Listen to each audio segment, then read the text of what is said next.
Talofa, malolelei, ulavinaka, namaste, ni hao, sin chao. Welcome everybody to this Children's Sunday, this White Sunday, the right day to celebrate White Sunday. We took advantage of everyone having their White Sundays earlier in the month so we could get the 50% discounts on our offers. And don't they look lovely today? Yes.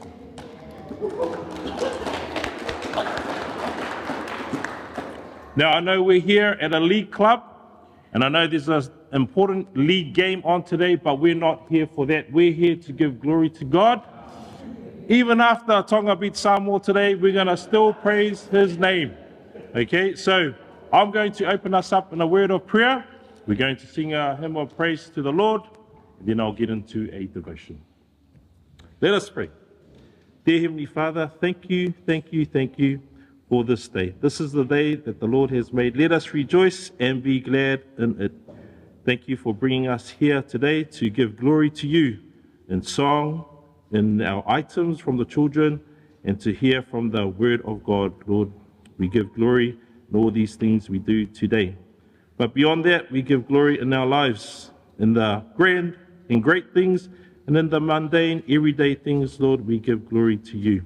Thank you for everyone that is here today. Please open their hearts and open their minds to hear your truth today. We praise your name. In Jesus' name we pray. Amen. Thank you.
Thank you, everybody. If I could ask you please to turn in your physical Bibles or your phones to Ruth chapter 4, verses 1 to 11. Ruta wha whaiupu mua mua I le sefulu tasi.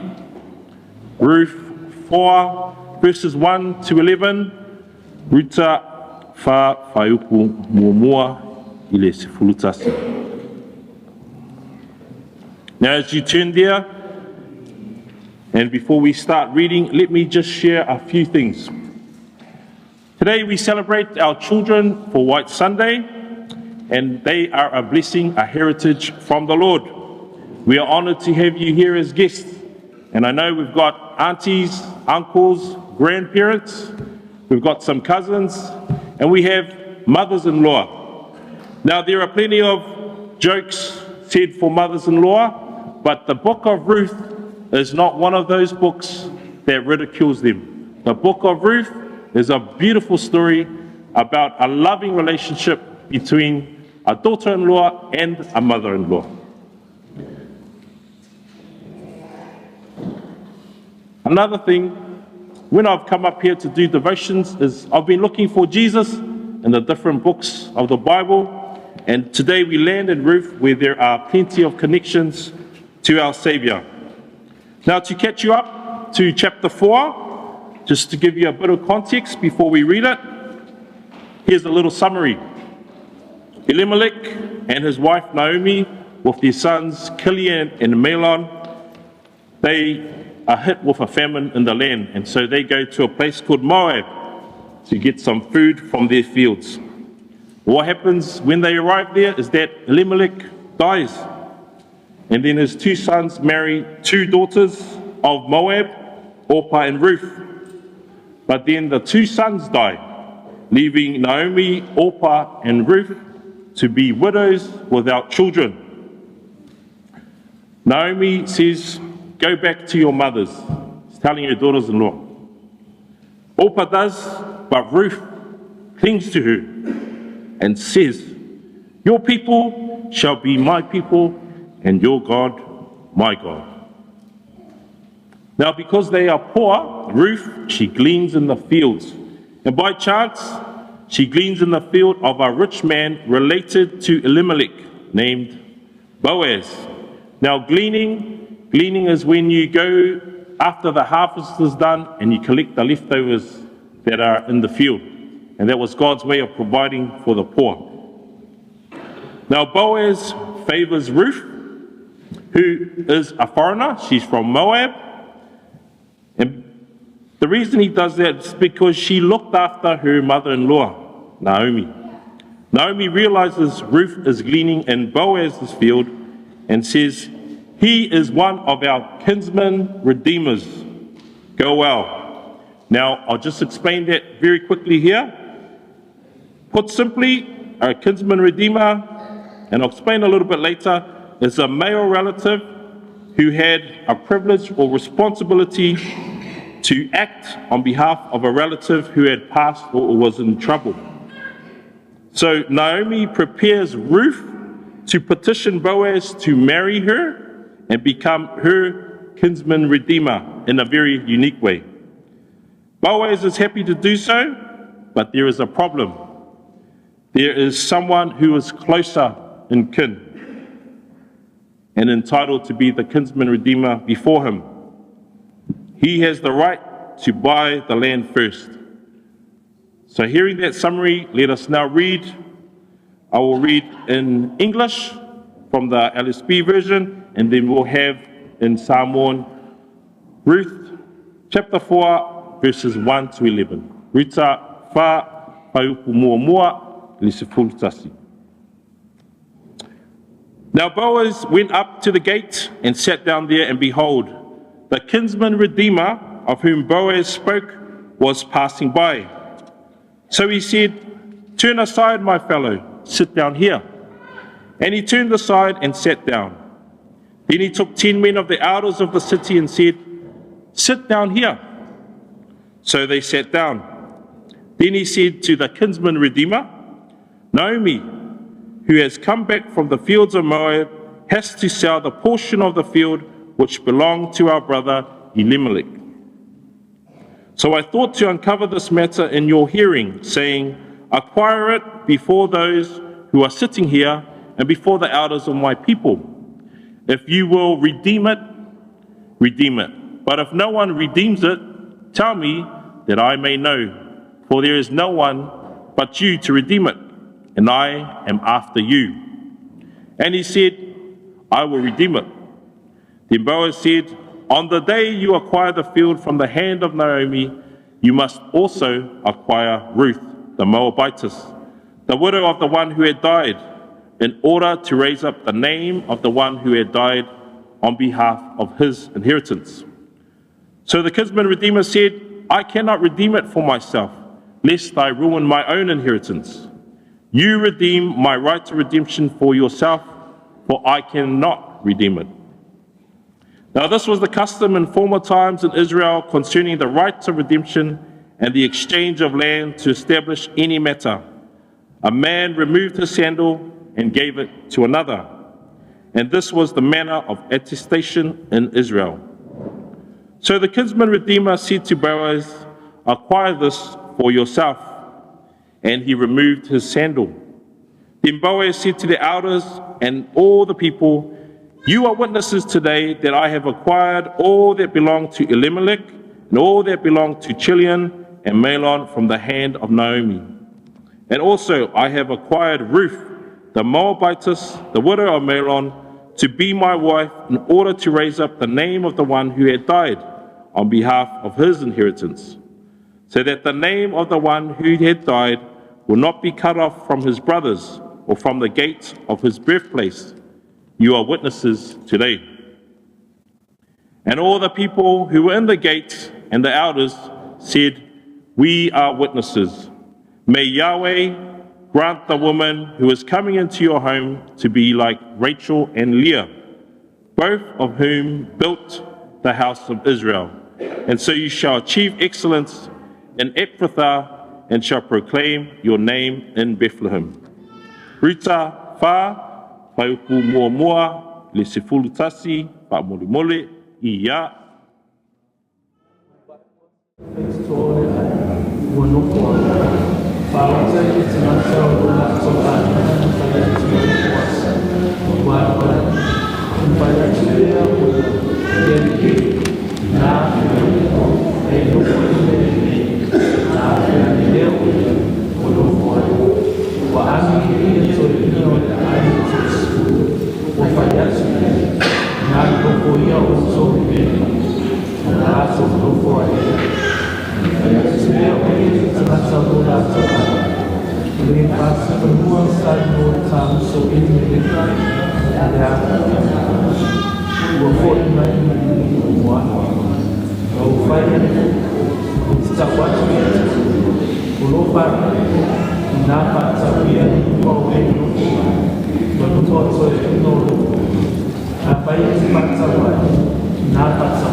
Reading of his word.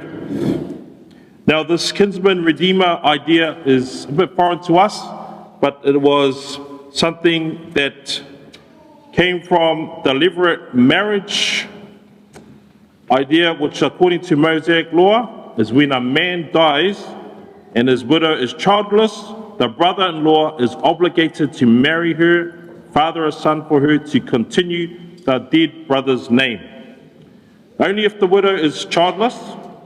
In Ruth, though, we see the word yavam used, and this is the meaning of that is to perform the duty of a brother-in-law.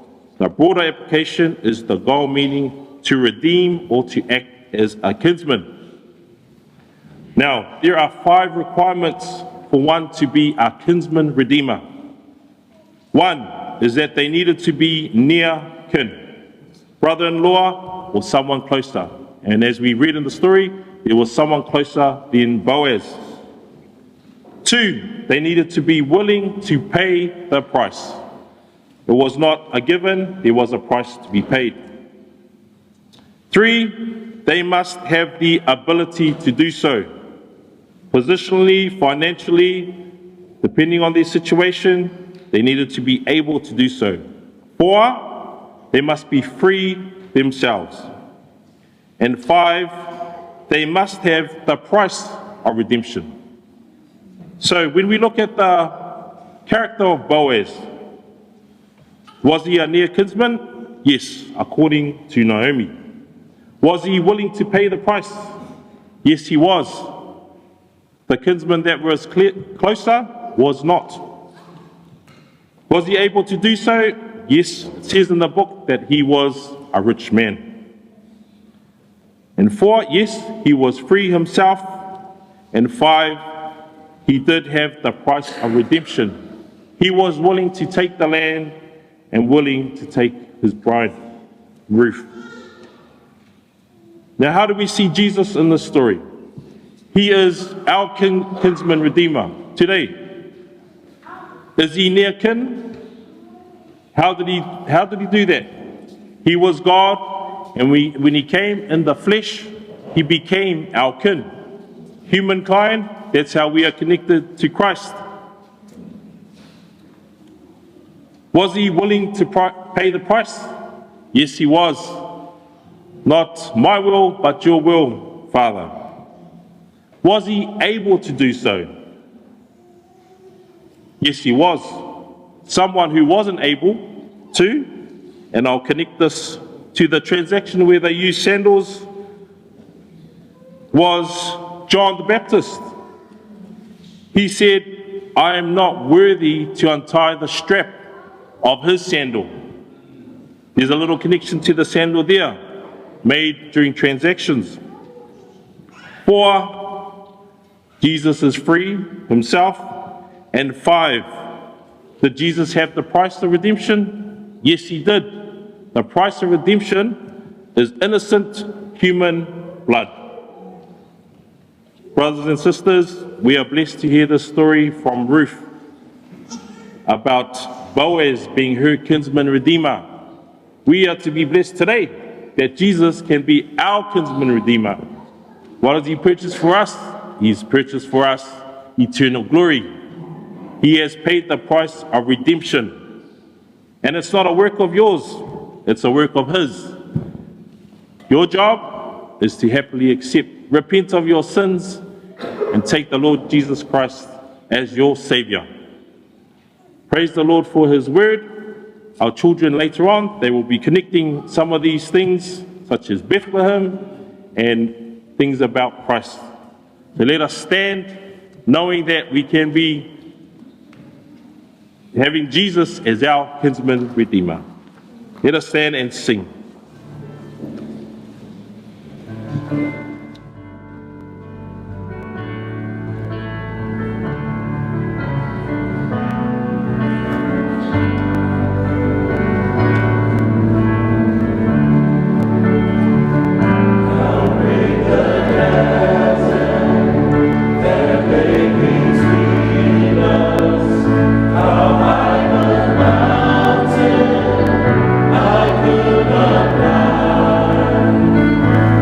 This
Heavenly Father, we give you all the praise and the glory on this day, Lord.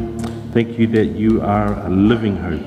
Yes, you died, but you rose again on the third day, and by your stripes we are healed. Thank you for your redemption, purchasing for us salvation, Lord. We praise your name. In Jesus' name we pray. Amen. Please be seated.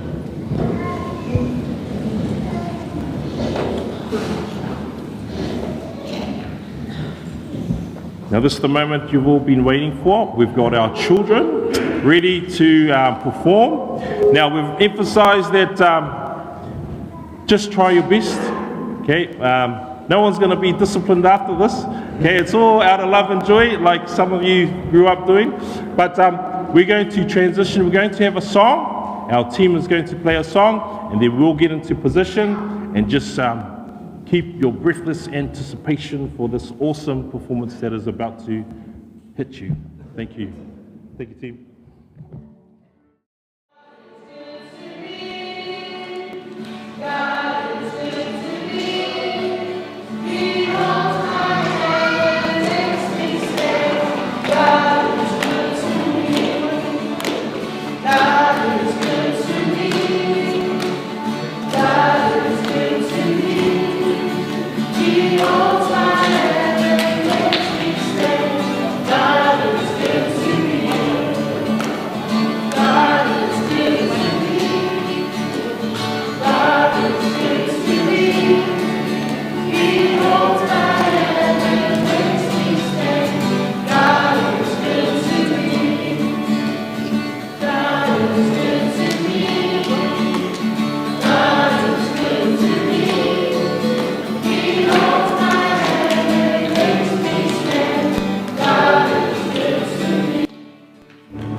Welcome to the Peachwood Bible Church Children's Service.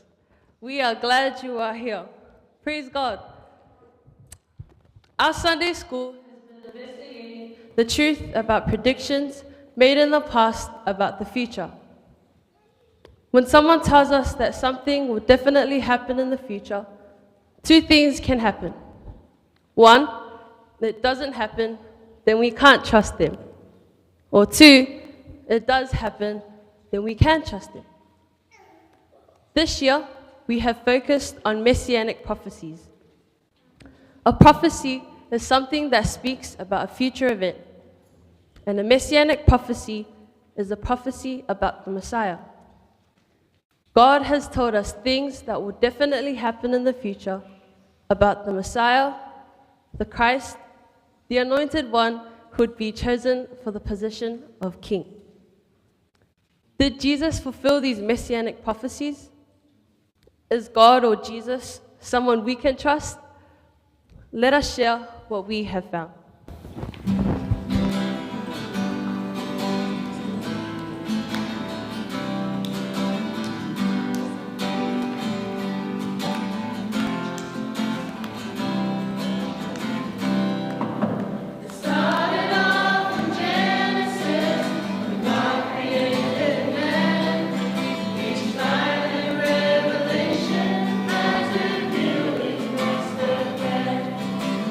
Every child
The first prophecy we learned about was where the Messiah's birthplace would be. Here's what Micah 5:2 says. Micah 5 verse 2. Micah 5, verse 2. She, Bethlehem Ephrathah, though you are little among the thousands of Judah, yet out of you shall come forth to me the one who is ruler in Israel, whose glories forth are from of old, from everlasting. Micah 5 verse 2. Micah 5, verse 2. But you, Bethlehem Ephrathah, though you are little among the thousands of Judah, yet out of you shall come forth to me the one to be ruler in Israel, whose glories forth are from of old, from everlasting. Many years later, Jesus fulfilled this prophecy. He was born in Bethlehem. Here's what Matthew 2:1 says. Matthew 2 verse 1. Matthew 2, verse 1. Now after Jesus was born in Bethlehem of Judea, in the days of Herod the king, behold, wise men from the east came to Jerusalem. Matthew 2 verse 1. Matthew 2, verse 1. Now after Jesus was born in Bethlehem of Judea, in the days of Herod the king, behold, wise men from the east came to Jerusalem.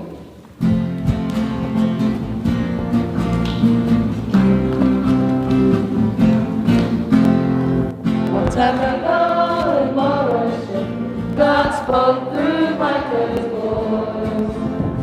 The gospel out of it, a king will come from Bethlehem. Jesus Christ, the King is born, born to save the world. Jesus Christ, the King is born, born to save the world today. Once he came from Bethlehem, following the shining star. They found the King, they found him. He's the Savior near and far. Jesus Christ, the King is born, born to save the world. Jesus Christ, the King is born, born to save the world today. Now we sing a praises day, Jesus Christ, our King we reign. He will reign forevermore, praise His name forevermore. Jesus Christ, the King is born, born to save the world. Jesus Christ, the King is born, born to save the world today. The second prophecy we learned about was the Messiah's lineage. Miraculously, he would be born of a virgin. Here's what Isaiah 7 verse 14 says. Isaiah 7 verse 14. Therefore, the Lord Himself will give you a son. Behold, the virgin shall conceive and bear a son, and shall call his name Emmanuel. Isaiah 7 verse 14. Isaiah 7, verse 14. Therefore, the Lord Himself will give you a son. Behold, the virgin shall conceive and bear a son, and shall call his name Emmanuel. Many years later, Jesus fulfilled this prophecy in Matthew 1 verse 18. Matthew 1 verse 18. Now the birth of Jesus Christ was as follows. After His mother Mary was betrothed to Joseph, before they came together, she was found with child of the Holy Spirit. Matthew 1 verse 18. Matthew 1 verse 18. Now the birth of Jesus Christ was as follows. After His mother Mary was betrothed to Joseph, before they came together, she was found with child of the Holy Spirit. Many years later, Jesus Another prophecy was about different titles of the Messiah. Here's what Isaiah 9:6 says. Isaiah 9:6. Isaiah 9:6. Unto us a child is born, unto us a son is given, and the government shall be upon his shoulders, and his name shall be called Wonderful Counselor, Mighty God, Everlasting Father, Prince of Peace. Isaiah 9:6e. Isaiah 9:6. For unto us a child is born, unto us a son is given, and the government shall be upon his shoulders, and his name shall be called Wonderful Counselor, Mighty God, Everlasting Father, Prince of Peace. Many years later, Jesus' life, death, and resurrection will declare him as Wonderful Counselor, Mighty God, Father of Eternity, Prince of Peace. Here's what John 6 verse 69 says. John 6 verse 69e. Also, we have come to believe and know that you are the Christ, the Son of the living God. John 6 verse 69e. Also, we have come to believe and know that you are the Christ, the Son of the living God.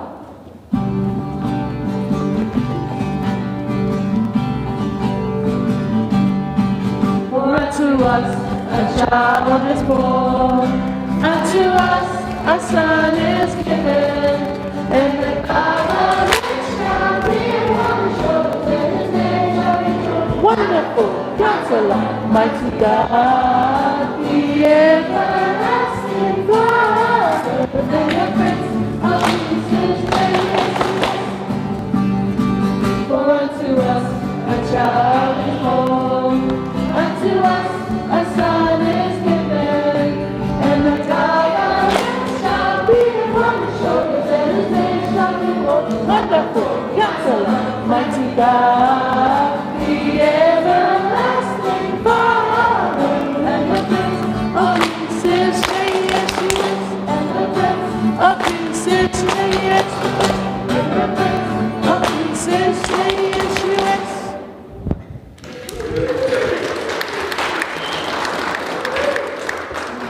Another prophecy spoke about the Messiah being humble, not proud or arrogant. Here's what Zechariah 9 verse 9 says. Zechariah 9 verse 9, Zechariah 9:9. Rejoice greatly, O daughter of Zion. Shout, O daughter of Jerusalem. Behold, your king is coming to you. He is just and having salvation, lowly and riding upon a donkey, a colt, the foal of a donkey. Zechariah 9 verse 9e. Zechariah 9:9. Rejoice greatly, O daughter of Zion. Shout, O daughter of Jerusalem. Behold, your king is coming to you. He is just and having salvation, lowly and riding upon a donkey, a colt, the foal of a donkey. Jesus fulfilled this prophecy in Matthew 21:1-11, the triumphal entry. Let Irene read this out for you. Reading Matthew 21, verse 1-11, the triumphal entry. And when they had approached Jerusalem and came to Bethphage at the Mount of Olives, then Jesus said to the disciples, saying to them, Go into the village opposite you, and immediately you will find a donkey tied there, and a colt with her. Untie them and bring them to me. And if anyone says anything to you, you shall say, The Lord has need of them, and immediately he will send them. And this took place in order that what was spoken through the prophet would be fulfilled, saying, Say to the daughter of Zion, Behold, your king is coming to you, lowly and mounted on a donkey, and the colt, the foal of a packed animal. And the disciples went and did just as Jesus had instructed them, and brought the donkey and the colt, and laid their garments on them. And he sat on the garments, And most of the crowd spread their garments in the road, and others were cutting branches from the trees and spreading them in the road. And the crowds going ahead of him and those who followed were out crying, saying, Hosanna, the Son of David. Blessed is he who comes in the name of the Lord. Hosanna in the highest. And when he had entered Jerusalem, all the city was stirred, saying, Who is this? And the crowds were saying, This is the prophet Jesus from Nazareth in Galilee.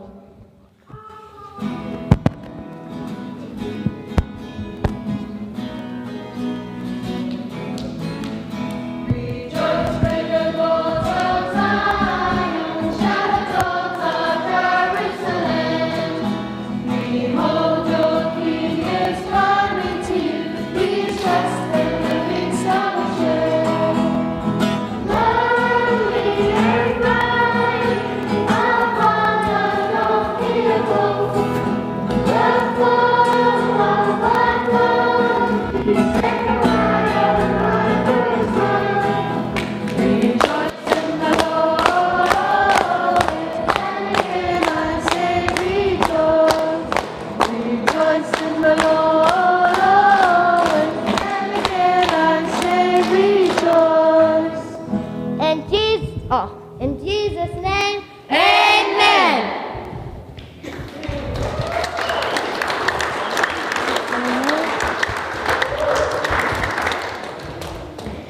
These are only a couple of prophecies we see Jesus fulfill. His first coming showed that he is the Messiah, the Christ, the Anointed One, and the one chosen for the position of King. Jesus is God and is definitely one we can trust. Have you trusted Jesus for your eternity? Repent and put your faith in the Lord Jesus Christ. He's coming back soon. Let's share Luke 24, verse 27. Luke 24, verse 27. Luke 24, verse 27. In the beginning, as Moses and all the prophets, he expounded to them in all the scriptures the things concerning himself. Luke 24, verse 27. Luke 24, verse 27. In the beginning, as Moses and all the prophets, he expounded to them in all the scriptures the things concerning himself. It all points to Jesus Christ. He is Lord of all. He is God and he is sovereign. John 14, verse 6 says, Jesus said to him, I am the way, the truth, and the life. No one comes to the Father except through me. Jesus is worthy to be praised. Find him, treasure him, and take him as your Lord and Savior. He has the whole world in his hands. Let us sing that together.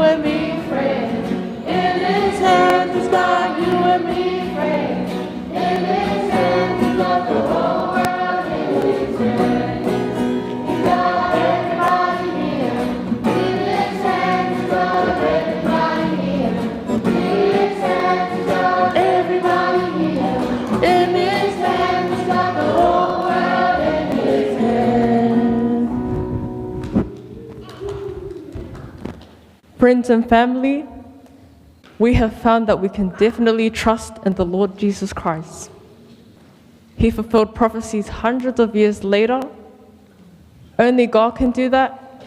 And what we see is that there are other prophecies he is yet to fulfill in his second coming when he will come as King. Worship him today and forever. In Jesus' name, amen. In Jesus' name, amen.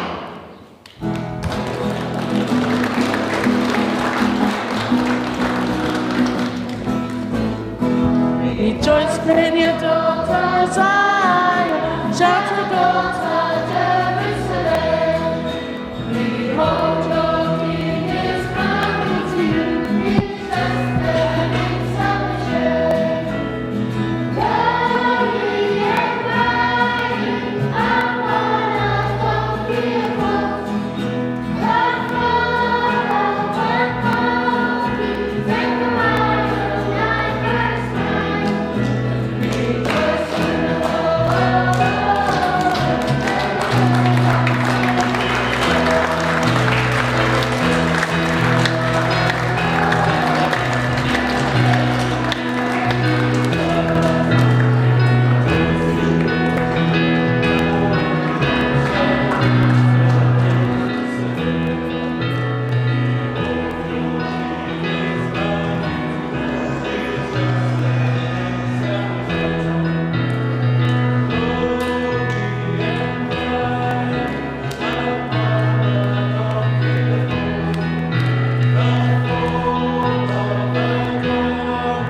Praise the Lord, saints. Let's give the kids another big round of applause. Amazed at how our young people can continue to articulate the word of God this morning. So we give praise and thanks, but also special acknowledgement to our teachers and the Sunday school team for a wonderful job that they've been doing with our children. We come to the word of the Lord today. So if you have your Bibles with you, please turn your Bibles together with me to the book of 2 John. The book of 2 John. Patalofa atu le nei tai au, in swafa man malo Yesu Keriso, maur tatou upu whaamalosi mo i tatou I le lua le Ioane. Lua le Ioane, ia whaamalo fo'i ma whaftai atu le tatou a ngā sa, ia o nau polkalame mai a. Let us pray and then we will hear the word of the Lord this morning. Let us pray. Whaftai tele no mātou atua, mātou au lia mai fo'i le nei a so sā, ia po le aso le ali'i mātou te wha fo'i atua le vi inga ia te oe. Pea na mātou whaalongolongo, ia o ngangana mai whanau, ia o a fionga mamana, ia lea fo'i wa vea ma upu tomua o le nei aso, ia o mātou o mai I le lau ngaina o lau a fionga pa ia. Whaamanuia oe le whaalongolongo au auna, mai le amataina o le nei a ngaluenga, se yo o I le whai wina fo I le vi inga ia te oe ona o Yesu. Amen. In acknowledging of our Sunday school today and their program today, our young people were talking about the prophecies of Messiah in Scripture. And what we understand from the kids program today is that a lot of these prophecies were spoken about Messiah, spoken about Jesus Christ in the Old Testament, and fulfilled by Jesus Christ in the records of the Gospel and the epistles of the New Testament. Many of the prophecies, as our kids have pointed out, have been fulfilled. In fact, prophecies about Messiah noted in the scriptures are around 300 plus prophecies about Messiah. And yet, what we see is that all of them are fulfilled in the person of Jesus Christ. A tātou mawhau I le upu whaavaloanga a le tuspaia e winga I le Mesia, I oto-otonga po o whaamaumaunga a le tuspaia, tātou te vaaiai, e tolu se lau, e ova I le tolu se lau upu whaavaloanga e whaatatau I le Mesia. And when we think about these 300 plus prophecies about Messiah and now being fulfilled in the person of Christ, we also see that there are those prophecies that have yet to be fulfilled. And these prophecies that have yet to be fulfilled will be fulfilled in the second coming of Messiah. O valoanga po upu whaavaloanga a le tuspaia e whaatatau I le Mesia, o loo iai foi upu whaavaloanga e lei whaatau nuuina, ai whaatau nuuina I le toia fio whaalua mai o le Mesia. So, I guess in terms of understanding who Messiah is, who the person of Christ is, we continue to come to the word today because we want to understand a biblical view of who Jesus is. What does the Bible say who Christ really is? Ina tai auna nei, o le upu o le a tātou whaanongolongo ai, ina ia tātou vaavaai pēr I le tusi pa ia, ma whaamaonia ai, le tusi pa ia, le Yesu Keriso, ma le whaamalamalama ina mai le upu o le atua o Yesu Keriso. This morning I want to speak on a sermon that is entitled this, The Truth of Christ. The Truth of Christ. And carrying on from our Sunday Schools program, we want to understand who Christ is and what Scripture says about who He is. Ina tai aune nei, whaautuina se manatu whaapea, o le mea moni o loo ia Keriso. Matato wo fo'i la I le tuspaia e whaamaonia ai le Yesu Keriso o le tusipaia. We will be reading from 2 John chapter 1, verse 9. And this is a book that we've been, as a church, for those of us that are visiting, our families that have been visiting us today, we've been in the letter of John for the last few months. And we've been understanding what the Bible speaks and encourages us, both as Christians, but also as those who are hearing of the faith for the first time, those of us who might be attending a church, or those of us that might not have been attending church for a long time. But the Word of God is for all of us. O le upo le atua e mō tātou umalam. E o fo'i la i le ao awina o le awhionga pa ia i le neitai au, e whaatatau i le mea moni po le mea moni o loo ia Yesu Keriso, e ao ngā lea mo i tātou uma. So I'm going to ask us to read our Bibles this morning, and we'll read from 2 John, and we're just going to read one verse. And we're going to read verse 9. I'll have the text on screen for us as well, so you can read along this morning. Le tātou whaitawina whaatasi le whionga pa ia le atua i le neitai au, whaitawina mua le whaaperetania, una whaitawina i lea o le whaasamoa. Let us read the word of the Lord first in English, and we'll read verse 9 twice, and then we'll read verse 9 in Samoan twice as well. Let us read the word of the Lord, 2 John chapter 1, verse 9. Whoever ia.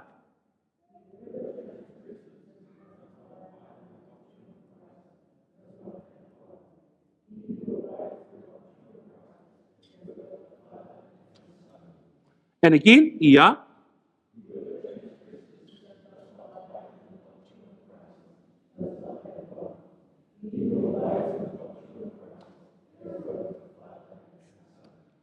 Peta wina le Samoa o i lātou uma ia. O lātou uma lava o e tu mawai. Ai le tu mau i le mata upu ia Keriso. E leo ia te i lātou le atua. O le tu mau i le mata upu ia Keriso. E ia te ia lava le tamā a toa maleanga. So e whaitau o i lātou ia.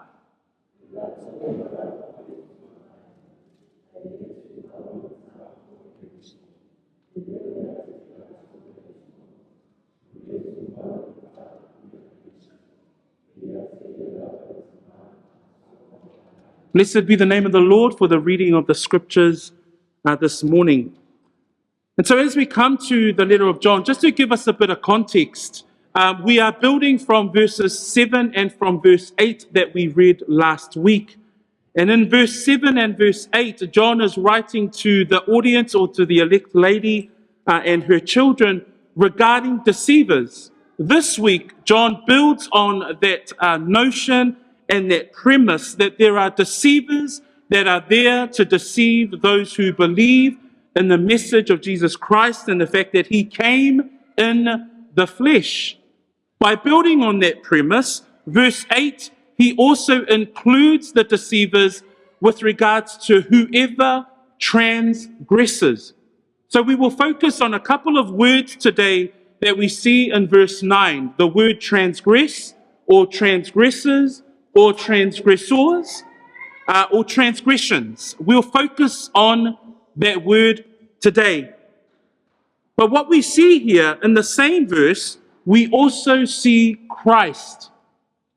So in verse 9 this morning, we see transgressors, but at the same time, in verse 9, we see the person of Jesus Christ. And that's who the Sunday school had presented this morning.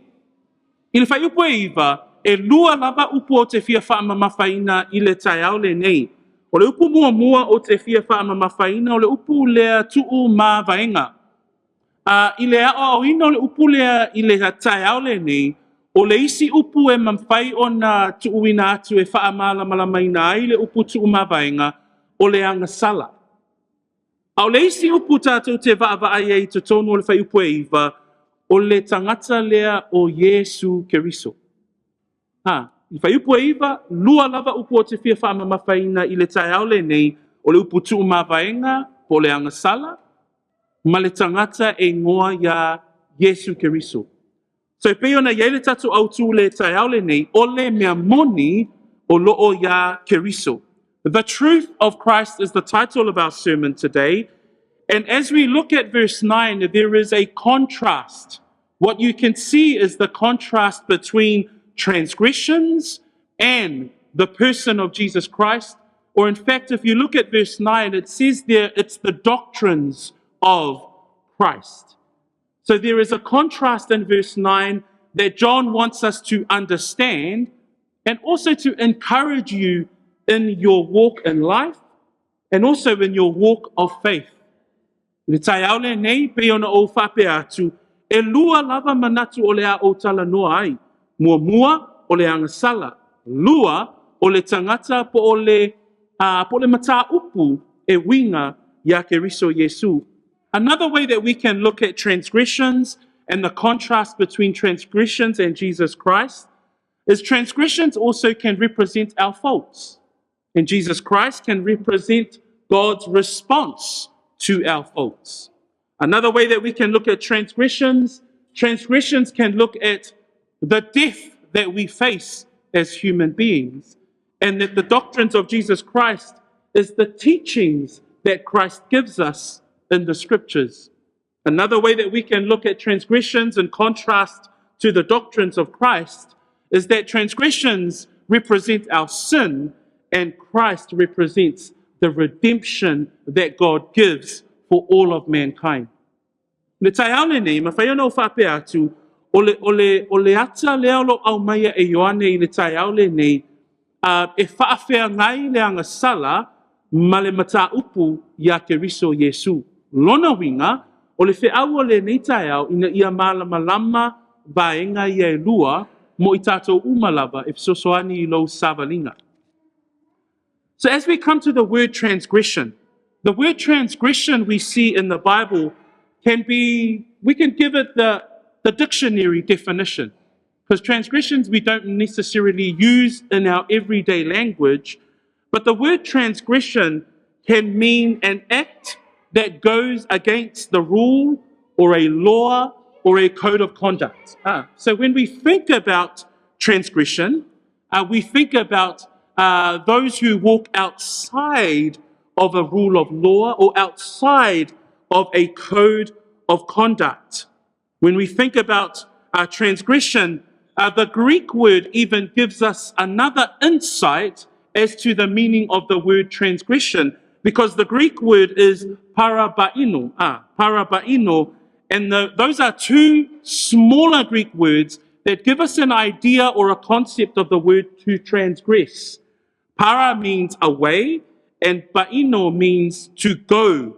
So it's to go away from something. It's to fall away from the straight and narrow. It's to fall away from the path of righteousness. Gives us the idea of what transgression actually means.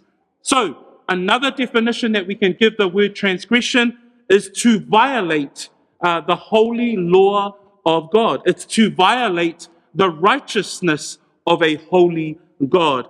Another word that we can give the word transgress is the word to neglect what God has given us through the scriptures in order for us to live. A taunule upu lea tu'u mawaenga, ilona upu e leni o lo au mai e sa o lava le upu whaasa moa lea ua tu'u mawaenga. Lona winga, ua alu ese mai le awala e tatau wai o na ola le tangata. Mafuanga lanena e mawhai ai o na tā ua e i tātou le upu tu'u mawaenga o se isi upu lata mai o le angasala. Po le alu ese mai le awala e tatau o na ola i le tangata, po le awala ua tu'uina mai e le atua, pe fina ngalo i ai le atua.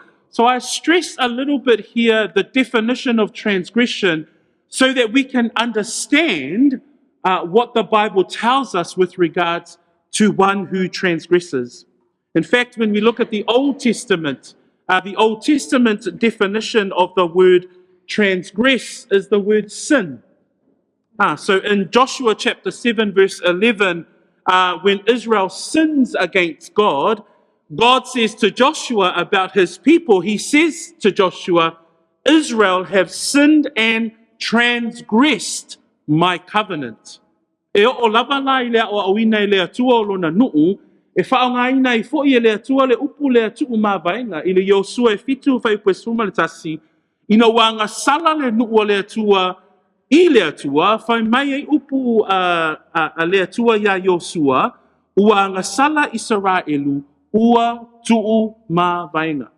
So, a tato mawhawhaula le upu tuu mawainga, le isi ona winga lata mai o le upu lea o le anga sala. So, this morning, for all of us, and I'm not speaking just to some of us, I'm speaking to all of us this morning. When we think about the word transgression, when we think about the word to sin, the Bible paints a very clear picture for us all. Because transgression is a violation against God. And that's full stop, period. When we transgress as people, we violate God's righteous way. Again, we've understood that today, that transgression is one who wanders from the truth, or we've fallen away from the path in which God has given us to walk.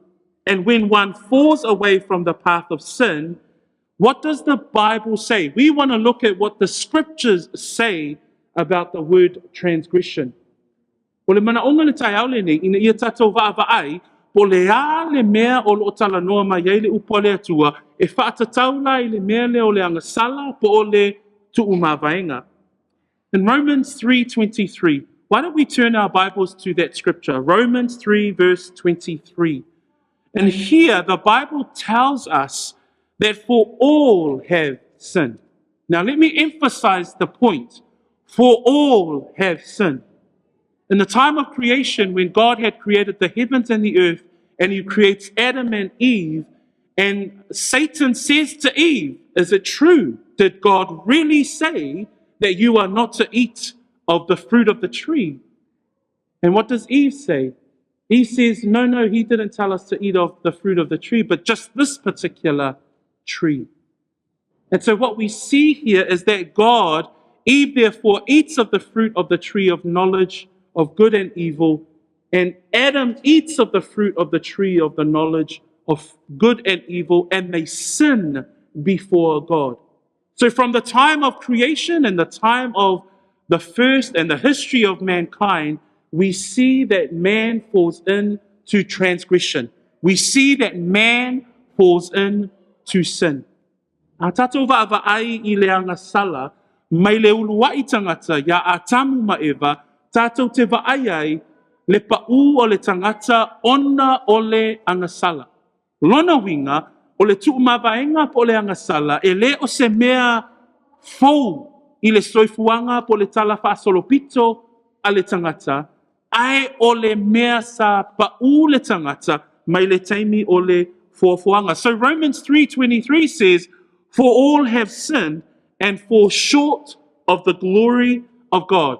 Turn a couple of pages over to Romans 5 verse 12, and it says there, therefore, just as through one man sin entered the world, and death through sin, and thus death spread to all men because all sinned.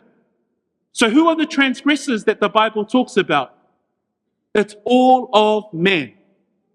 O ai na tangatanga sala leo lo tala no mai ele tuspa ia, fa mai le Roma 5 fai pues furuma le lua, o le nei, fa pei ona o mai o le anga sala I le lalolangi I le tangata e to atasi, o le o ti foi ona o le anga sala, ona o mai ai lea o le oti I tangata umalava, a wā ua anga sala umalava. O ai le tangata anga sala le tala no mai ele tuspa ia, o tangata uma.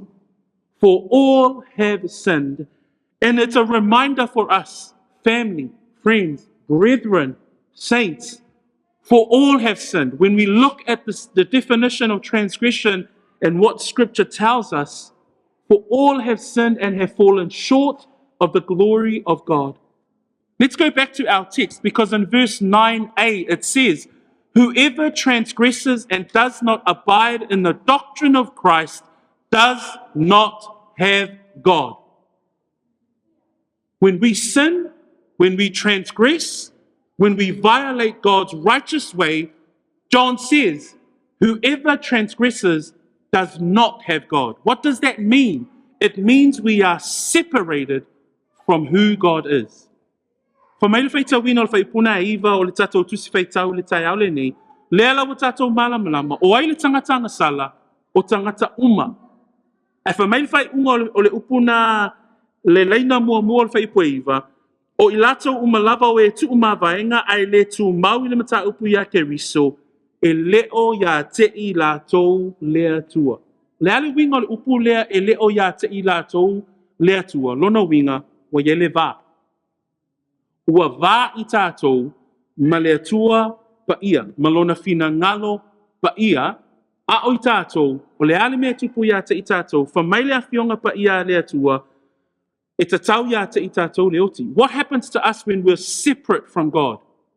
When we are separated from God, when John says, whoever transgresses does not have God, what happens to us?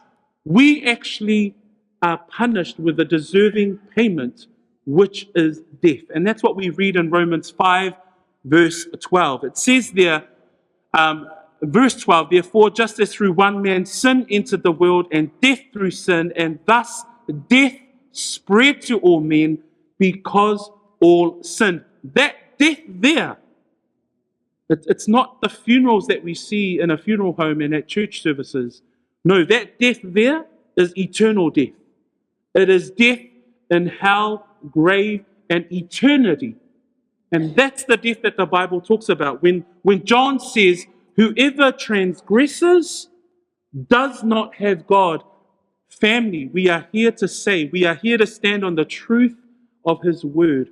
That the truth of His Word says that we do not have God. And we believe in the God of the Bible. We believe in the scriptures that teaches us these things. So we look at transgression. We look at the definition of transgression. But like I said in our introduction this morning, we also see another word. It's Christ. And what does it say there in verse 9b? In verse 9b it reads, whoever transgresses and does not abide in the doctrine of Christ does not have God. He who abides in the doctrine of Christ has both the Father and the Son. Here I want to look at the contrast. O le tai aulani nei, o te fia vaavai, le wa tatu tala noa nei le angasala, le ala wa tatu I loa e angasala tangata uma, ai wha mai le whaafea ngai lea au mai e Ioane, o loo iai fo'i la ke riso. Nai wha mai whai unga o whai tawina o whai poeiva, o le tu mau I le mata upu ia ke riso, e ia te ia lava le tama, a toa male alu. So le tai aulani nei, le ala wa tatu tala noa le angasala, ai o te fia tala noa fo'i la I le mata upu ia ke riso. Today we want to talk about the doctrines of Christ. There might be a question, well, what's the doctrines of Christ? What does that mean? Interestingly, the gospel, the epistle of John is the only one that refers to the doctrine of Christ. Doctrine is another way of saying the word teachings. So it's the teachings of Christ. So what are the teachings of Christ that we know from the scriptures? Because John, in verse 9 today, it says, he who abides in the doctrines of Christ has both the Father and the Son.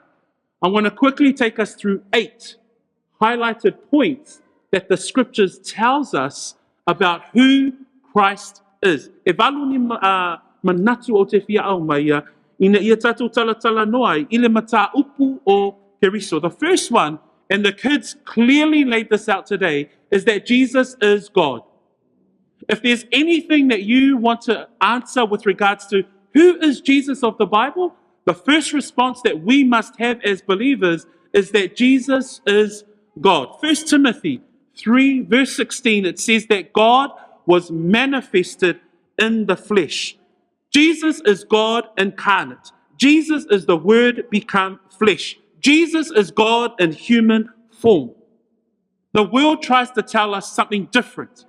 But let me tell you what the scriptures says, that Jesus is God in human form. The doctrines of Christ, the first key component of the teachings of Christ is the fact that Jesus is God. That message is starting to deteriorate in the world in which we live in today. But the body of Christ, the church of Christ, we continue to stand on that truth. Na tai aole nei, o le manatu mua I mata upua ke riso, e mawhai ona o whapea atu, o Yesu o ia lava o le atua. O le mata upua e winga ia ke riso, o Yesu o ia o le atua. Whamaile mua Timoteo, loni tā koe tolu whai pasipuma le ono. Whapea ele whamtala ina e Paulo e whatatau ia Yesu ke riso. Ua whaali mai le atua I le tino tangata. Ua whaalia lana mi o tonu ele anganga. Ua vaaiai angelu, ua tala ina atu inu ese. Ua whaatuatua iai o we oile lalolangi. Ua abe ina e ile manuia. Huso matua whawhine, tato a inga tai aole nei. A whai e yeise pesili whapea, o ai ele Yesu o le tuspa ia mua, o Yesu o ia lava o le atua. That when we ask the question about what are the doctrines of Christ, may I suggest, number one, Jesus is God. Number two, Jesus was born of a virgin. And this is a very important factor. This is not stated in a religious mindset. No, this is stated purely because Scripture tells us that Jesus was prophesied in the Old Testament to be born of a virgin, and in the New Testament, Jesus fulfilled it. So when we look at the Scriptures, and we look at Isaiah, the kids spoke from Isaiah 9. I'm going to bring Isaiah 7. In Isaiah 7 verse 14, Isaiah prophesies the birth and the virgin birth of Jesus Christ.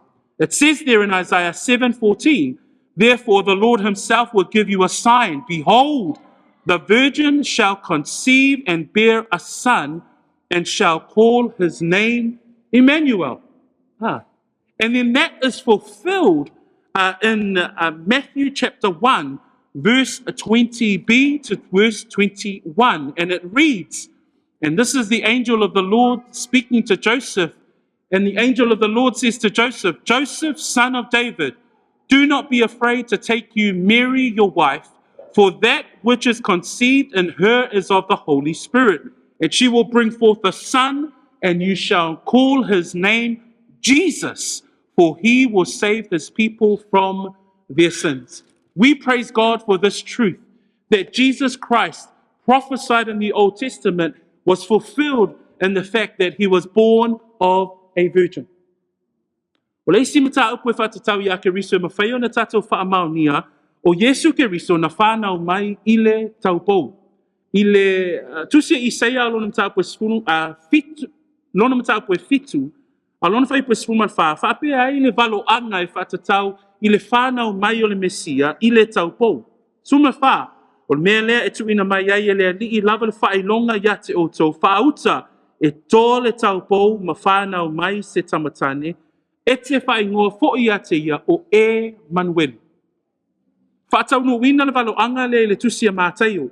Whamai leo le tusia mātaio, upo le angenu ia Iosefa, whai upo e lua spulu ma le lua sumatasi, whai mai, Iosefa e le atari o tāvita, aua e te fefe. Ina au mai ia te oe Maria la wāwā, a wā o lana tō, mai le anganga pa ia lea. E whanau mai e ia le tamatane, e te whaingoa fo'i a te ia o Yesu, a wai whaola e ia lona nuu, a ia lātou angasala. So the second point that we see with regards to the doctrine of Christ is that Jesus is God. Number two, Jesus had to be born of a virgin, and Jesus fulfilled that in his miraculous birth. Three, Jesus' earthly ministry. The teachings of Christ with regards to who he is was the fact that he miraculously worked when he was here for 3.5 years. When he walked the face of this earth, he performed miracles after miracles. He healed the sick. He raised the dead. He fed thousands upon thousands. And the fact that we saw supernatural, miraculous works with regards to creation. In John chapter 5, verse 30, these are the words of Jesus Christ. He says, I can of myself do nothing. As I hear, I judge, and my judgment is righteous, because I do not seek my own will, but the will of the Father who sent me.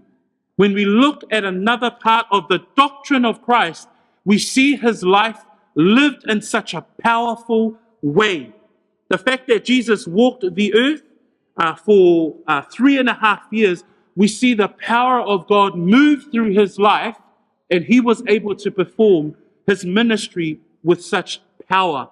A tātou wāwaai le numera tolu, e le ngata o ia o le atua, na whānau mai i le taupou, a o ia fo'i maana ngā luenga tātou te iloa ai o ia o Yesu Keriso o le tuspaia. Whamai le Ioane alonam tau koe 5, whai patolu sfulu, whamai upo Yesu, o te le mawhaia o na whaia o se mea e tasi na o au, e whaatatau la o whaamsinonga i lo whaalongo, wa tonu fo'i la o whaamsinonga, a wā o te leo si tai i lo ulava loto, a o le fina ngalo o le tamā o le na awina mai a. So a tātou wāwa ai ia Yesu Keriso, mana mata upu e whaatatau ia Yesu Keriso, e whaamaunia i ana ngā luenga whai a o iai o ia i le fo ngā ele ele. So we see the doctrines of Jesus Christ in the fact that he is God, the fact that he was born of a virgin, the fact that his earthly ministry was full of power and divine revelation. Number 4, the Jesus of the Bible is the Jesus who died. And the death of Jesus Christ was the atonement for our sins. Remember, we talked about transgression in the first point. That Jesus Christ and the doctrines of Jesus Christ is that we as believers believe in his death. We believe that Jesus Christ of the scriptures is the one who died to atone our sin. His death is not a normal death. His death he died because it was a requirement of the holy God in which we serve. Tātou mawhauwhau i le isi vaenga lea o Yesu Keriso, o ia na tatau ona maliu. Let's turn our Bibles to Isaiah 53, verse 5. Isaiah 53, verse 5. This is another prophecy that was fulfilled in the person of Christ, in the fact that he was prophesied to die. O Yesu Keriso, na valo ia e le whengenga tuai, ina ia maliu. Whamai upo le Isaiah 5 sumatolu, alona whai upo e 5. Isaiah 53, verse 5. A wonderful prophecy of who Christ is. It says there, but he was wounded for our transgressions, he was bruised for our iniquities, the chastisement for our peace was upon him, and by his stripes we are healed. There is no other prophet in this world where they prophesy about their death. Only Jesus Christ. That's the doctrine of his death. That's why we teach here that Christ came to die. Why did he die? It says there, he was wounded for our transgressions. Again, we've studied the word of transgressions this morning to be our sin, to be our violation of a righteous God. So Christ's death is a substitutionary death for our sin. Christ had to die. Why? Because he had to atone for our wrongdoing. If you turn your Bibles to 1 Peter, I know we're jumping around in scripture, but I want to prove, and again, following up from the Sunday Schools program, that when we talk about the Jesus prophesied in the Old Testament, clearly Jesus is the one who fulfills it in the New Testament. And when we talk about Jesus' death, 1 Peter chapter 2, verse 24, it says there, who himself bore our sins. Isaiah just said that he was bruised for our transgression. That his death was prophesied by Isaiah in the Old Testament. And Peter says in chapter 2, verse 24, who himself bore our sin in his own body, in his own body on the tree, that we, having died to sins, might live for righteousness, by whose stripes you are healed. If you think about Christ's death, we put on him our transgression. What does he give us in exchange? He gives us his righteousness. This is known as the great exchange. Praise God. That's a doctrine of Christ. Again, John is saying those who abide in the doctrines of Christ will know the Father and the Son. So, ile nei tae au, e o lava I lona maliu, o lona maliu e whaamanatu mai ai ia te I tātou, sa tatau o na maliu Yesu. Pameli Isaia 5:5, na manua o ia o na wā tātou solitula fono, na momomo o ia o na wā tātou a mioleanga. O lea o ina e while muai sa iona lunga lea, o na whaalava fo'i ua mālolo ai tātou. So a tātou mawhauwhau I le maliu o Yesu, o I tātou te vaai ai, e iei le mea na tuuina mai e Yesu ke riso ia te I tātou. Le lai whai mai e Peteru, mtau pue lua suman whai mai, o le na aveina e ia lava a tātou wangasala I lona tino I lunga o le la au. Na ave Yesu a tātou wangasala. Au le ale mea na tuuina mai e Yesu ia te I tātou, whamai whai pue lua suman ina ia te tea o tō mangasala, tātou te nonofo ai I le ami o tonu, o ona whaalava fo'i, ua malolo ai tātou. Tu'u tātou angasala ia Yesu, ai au mai Yesu lana ami o tonu, ia te I tātou. O le whesuia inga lea ma Yesu ke riso, tātou te vaai ai, le ata o lona maliu. Let's move to the final 4 points. Not only was Jesus' death is part of the doctrines in which we teach, but we also see in his burial. Cool. So in his burial, the Gospels take testimony of his burial, right? So we see in Matthew, Mark, Luke, and John, but we see in John 19, I'm going to bring John's account, just because we're in short of time, but John 19, in his account of Jesus' burial. The reason why I mention the burial of Jesus Christ, his death was an atonement for our sin. His burial, though, proved that he was human, proved that he was a man. So remember the first point, Jesus is God incarnate. Jesus is God in the flesh. His burial proves that, because all humans die. Right? That's the one guarantee that we know in life. Well, 2 guarantees. One is the fact that we will die. Second, pay your taxes. But the fact that he died shows us that he was a human being. In John 19, and I'm going to read verse 41 and 42. Now, in the place where he was crucified, there was a garden, and in the garden a new tomb in which no one had been laid. So there they laid Jesus. So the gospel accounts of John, Matthew, Mark, and Luke all tell us, and it's verifiable in archaeological findings today, that Jesus died and that he was buried, proving that he was a man. Amen? So when you think about the fact, who is the Jesus of the Bible? What are the teachings that we understand, the doctrines of Christ? The fact that he is God, the fact that he was born of a virgin, the fact that he had an earthly ministry which was powerful, none other like anyone else. His death was an atonement for our sins, and he was buried to prove that he was a human, that he was man, that he was fully man and fully God. And that's something that we sometimes cannot understand. How can someone be God, and then how can someone be man? That's the beauty of the God that we serve. If he was anything less, he wouldn't be God. Amen? Ile vaenga ona 5, o le tanu mia o Yesu Keriso na whaamaoni ai o ia o le tangata. Me ona tata wa o ina, o Yesu o ia o le loko, o ia na liu tino tangata, o ia o le atua, ua liu tino tangata. Ai o le tanu mia o Yesu, e whaamaoni ai o ia lava o le tangata. Whamele Ioane Suriva whaipoe whasu matasi, papea sa, Suriva whasu tasi, sailea mea na whaasātou nai o ia o le whanua, wai le whanua fo'i le tuunga mau fou, e le itu nai lava se tasi, o na lātu ina I lea o Iesu I lea mea. O le upo le atua e whaamaunia e le ngata na maliu Iesu e sui ai a tātou angasala tu umaila na amio tonu, ai o le maliu o Iesu e whaapea o na whaamaunia ai o ia lava o le atua. Point number 6, his resurrection.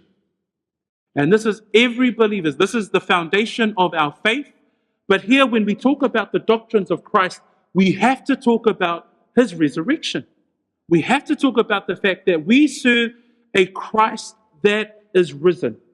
We do not serve a prophet that is still in the grave. We do not serve a mystical or mythical God. We don't serve a God that is a God of a legend. No, we serve the true and living God, and we serve a Christ who is risen. He is the risen Lord. Praise God that we serve a God that is resurrected. The fact that he was buried proves that he was a man. The fact that he rose again proves that he is God. It proves his deity. A tatou tala noa I le toe tū mai o Iesu, o le tanu mia o Iesu e whaamaoni ai o ia o le tangata. A le toe tū mai o Iesu e whaamaoni ai o ia lava o le atua. A tala noa lo tātou I mata upua ke riso e tatau o na tātou tala noa I le whaola ua toe tū mai. Mo granita alon tāpua suma lima. Let us turn our pages to 1 Corinthians 15 verse 3 and 4. That whole section there in verse 3 to 8, Paul talks about the fact that there were witnesses of his resurrection. But in verse 3 and 4 is the famous evangelistic verses that we would use.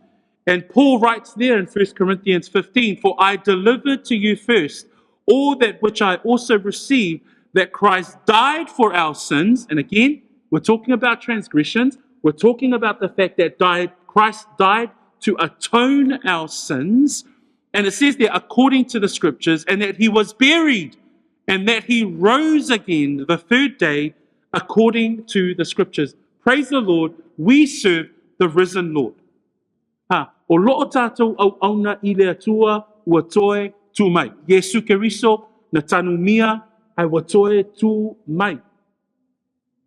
Le nei tai au, oe le tangata whanulongo, a whai olo e whapea, o le ale mata upo Keriso, ia e mauti noa, o le mata upo Keriso o ia o le atua. Mata upo Keriso na whanau mai o ia I le taupou. Mata upo Keriso o lana ngaluenga whai a o iai o ia I le lalolangi le nei. Mata upo Keriso o lona maliu, o lona tanumia, ma lona toe tū mai. That when we talk about the doctrines of Christ, those first 6 that you can read over, that you can go to scripture and study, those are fundamental to your faith. And for you who have, this is brand new to you, this is the first time you've ever heard, man, these are the doctrines of Christ. We pray that these words encourage you to seek after who God is. 7, the fact that Jesus Christ now is in his high priest role. So Jesus Christ was resurrected, then he ascended to heaven, and he now sits at the right hand of the Father, and he's in a specific role, his high priestly role, awaiting his second return. So remember, the kids spoke about the prophecies that have yet to be fulfilled. They will be fulfilled when Christ returns. But right now, Christ is in his high priestly role. Let us look at Hebrews 8, verse 1b to verse 2. Hebrews 8, verse 1b to verse 2. The Bible says this about Christ with regards to being our high priest. We have such a high priest who is seated at the right hand of the throne of the majesty in the heavens, minister of the sanctuary and of the true tabernacle which the Lord erected and not man. We praise God. We don't serve an earthly tabernacle, but we know that there is a high priest, Jesus Christ, our Lord and Savior, who is our high priest in the heaven's tabernacle. Why is Jesus our high priest? If you look at verse 26 in chapter 7 of Hebrews, it says that it was fitting for us that we have someone who is holy, harmless, undefiled, and separate from sinners. Only Jesus Christ meets that criteria. He is the only one who is holy. He is the only one who is undefiled. He is the only one who is separate from sinners. So we praise God that we have a high priest and Jesus Christ in that role for us as believers. I le epero lona mtaapu e valu, o loo au mai ai fo i le ata lona fitu i le mataupu ia ke riso, o Yesu o ia o lo tātou faitaulanga sili sili. For mai faitauina faipu e lua, o le ua nofo i le tū tamatau o le nofo a lii o le sili sili ese o i le langi. Sorry, I'll go back. Wa ia te i tātou le faitaulanga sili e whape nā, o le ua nofo i le tū tamatau o le nofo a lii o le sili sili ese o i le langi, o le au auna i le mea pa ia, ma le whale tā whai moni, sa whaatuina i le alii ai le o tangata. Numera fitu, i le mataupua ke riso, o Yesu ke riso o ia o lo tātou faitaulanga sili sili. So e tū mai o ia, a whioae o ia i le langi, ma ua avea nei o ia, ma faitaulanga sili sili, na te whautuaina i tātou i le tamā. And the final point, before we finish up today, the final point is the fact that in our doctrines of Christ, we believe that Jesus is coming again. That's the hope that we have. And for us, our families that are here, our friends that are here, this is the hope that we have. For you who are listening that are a true believer and you have your faith in Jesus Christ, this is the hope that you have. The fact that Jesus Christ is coming again, that's the hope. That's something that we hold on to. We are not hopeless like the world is. The world believes that they will die and disappear. We believe that we will die and be with the Lord, as we had heard last week. And in Revelation chapter 1, verse 7 and 8, this is what it talks about with regards to the soon coming King. It says, "Behold, he is coming with clouds, and every eye will see him, even they who pierced him, and all the tribes of the earth will mourn because of him. Even so, amen. I am the Alpha and the Omega, the beginning and the end, says the Lord, who is and who was and who is to come, the Almighty." Brethren, may we find hope in that. May we continue to look ahead and anticipate the soon coming King, the one King whom every knee will bow, every tongue confess that Jesus Christ is Lord. And I love how one of the young people said today that Christ will return as King, but he also will return as judge.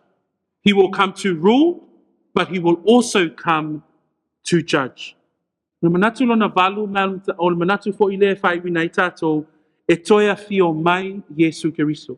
O le mata upu i le toia fio mai o Yesu, o se mata upu ina ia whaamalo si ai I tātou. Pa mai le whaalinga a lona mata upu mua whai poe fitu, ma le whai poe valu, whai mai whaauta o loa fio mai o ia mao, e loa atu foi o ia e mata o tangata uma, a toa mai e na tu ia o ia, e tau whaitangi tui foi tu a inga uma o le lalolangi o na o ia e moni amene. O a o le alefa ma le o meka, o le amatanga ma le ngataanga, ua whetalai mai iai lea lii o lo o soifua, na soifua foi ole a fio mai. So, o le atua leo lo tātou au auna iai, o le Yesu Keriso leo lo tātou au auna iai, o le Yesu Keriso e toi a fio mai.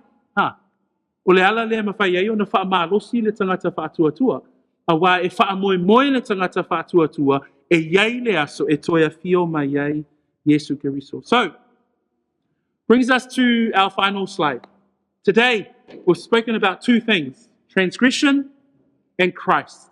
We've talked about these two things that we've talked about the death of one who is in sin, but also the teachings of the Christ who gives us life. And when we look at the end of our verse, right at the end there, it says there in verse 9, "He who abides in the doctrine of Christ has both the Father and the Son." Remember the contrast. He who transgresses does not have God. But the contrast here is that he who has the doctrine of Christ, those 8 points that we covered really quickly there, it says there that if we abide in the doctrines of Christ, we have both the Father and the Son. What does that mean? It means that we will be in eternity where the Son is and where the Father is. This is the blessing and the consequence of one's obedience. So today, as we come to sort of wrap up our sermon, the two contrasting themes of today is that transgression or sin or the falling away from God's righteousness means that we will be separate from God. It means that we will be away from a holy and just God. The Bible says, Romans 6:23, that the wages of sin is death. That when Adam and Eve sinned, the consequences of their sin is all of humankind fall into sin and we suffer death. Nā tātou mawhauwhau I le totongi o le angasala le talanoma I le Roma e ono whai pui suma tolu, ono le angasala le urua I tangata e mafu ai ono o umaya te I tātou leoti. But this is what the Bible says as well. In Romans 6 verse 23b it says, but the free gift of God is eternal life. You don't have to earn it. You don't have to work for it. You don't need merit to get in. You don't need effort to try and make sure that you get in. It's a free gift. When you talk about a free gift, it's something that is given to you without you even working for it. You don't have to earn eternal life. It is given to you. It's a free gift of God. A tātou mawhauwhau o le tutongi o le angasala o le oti. Ai whamei o le mea fōa I fua a le atua o le ola e whaababau. Ai mawhauwhau le mea fōa I fua e le aiso ngai o I ngai whai. E le ai masau mea e tau mawhai e totongi ai lo awala I le ola e whaababau. Whamei le tuspa ia o le mea fōa I fua, but here's the qualifier. It says it's a free gift. Eternal life is a free gift in Christ Jesus our Lord. For God so loved the world that He gave His only begotten Son, and that verse carries on and it says, for whosoever believes. Family, friends, brethren, even our Peachwood family, we pray and we plead today that you put your faith and trust in Jesus Christ. Why? All of us have transgressed. All of us are sinners. Not just those who don't come to Peachwood. No, mainly the ones at Peachwood. All of us have sinned. But we must put our faith in the person of Jesus Christ. The Bible says that if we confess with our mouth that Jesus is Lord, that if we believe in our hearts that God raised Him from the dead, that we shall be saved. Further down in that same chapter, it says that whoever calls on the name of the Lord shall be saved. It's as simple as you putting your faith and your trust in Jesus Christ. I pray today, the plead of the Bible today is that don't leave it to tomorrow. There's that famous saying, tomorrow may never come. But today, this White Sunday, let today be the day. It says here, behold, now is the accepted time. Now is the day of salvation. That's the encouragement of the word for you. Today is the day.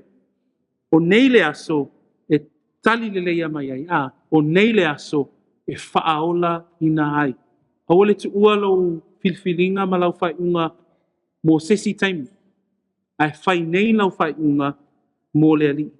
If we abide in the doctrines of Christ, we have both the Father and the Son. There's a beautiful picture there of reconciliation when we put our faith in Jesus Christ. Praise the Lord for His word. I'm going to ask all of us to stand, to stretch. And while you stand and while you stretch, think about the word today.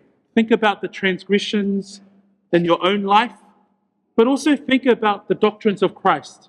You've seen 8 parts there of who he is. And then the final plead that if you hear God's word today, and if it's something that you want to continue to pursue, that you want to pursue and start a relationship with Christ today, again, it's as simple as you putting your faith and trust in Jesus Christ. I'm going to ask you to close your eyes, and I'm going to pray. And as I pray, I also ask that you would pray, that you would lift up your own voice, lift up your own heart to the Lord, and commit these things to him from the word that you've heard today. Let us pray. Father, first and foremost, we just continue to thank you. Thank you that you've given us truth. Thank you that you've given us light, that your word is a lamp unto our feet and a light unto our path.